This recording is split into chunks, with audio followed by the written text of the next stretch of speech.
What do you find that really helps your students the most in martial art progression?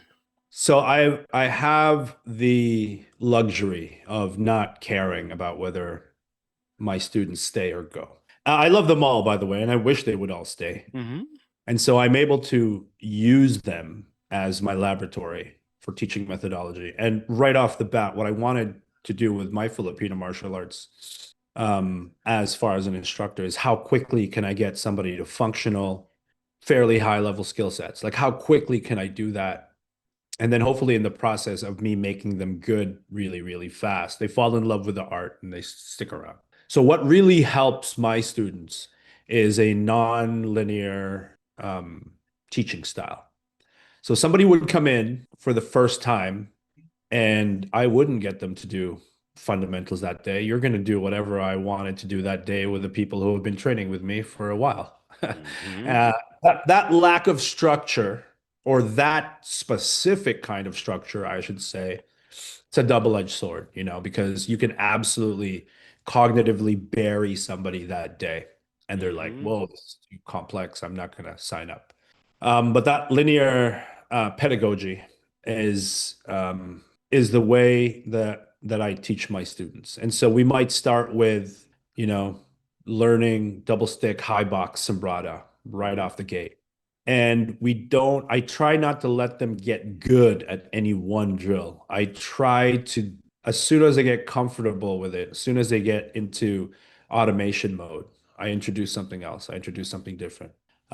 Because a lot of Filipino martial arts, as far as what the broader general audience sees, is like the better somebody looks at doing a drill, the more skilled they must be. And Obviously.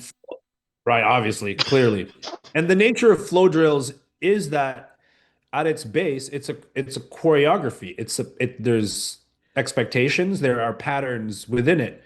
And so when people learn a new drill, once they break through what I call the memorization barrier. So the memorization barrier is like, I need to know all the steps. We need to have consent, low line thrust, backhand, and then we flow. Once you get past that memorization barrier, when you can do it autonomously, that's really the beginning of skill development, Yeah. right? That's when you can really develop skill, timing, precision, work on some in-fight tactics. But what people end up doing once they scale over the memorization barrier is they just want to do it faster and harder, right? And Hmm. so it's like, wow, that looks really, really good. That looks really good. Well, how well are you at actually doing an outside parry for a really, really fast angle one? How good are you that really, when each time you do it, you know exactly where that angle one is coming from and when it's coming? But the the people watching Instagram don't know that. They Hmm. just go, holy smokes. Because number one, a casual observer won't be able to identify that there is a pattern in that flow drill that they're doing. They just think, holy smokes, that looks crazy. And they're going really, really fast. So these guys must be super credible.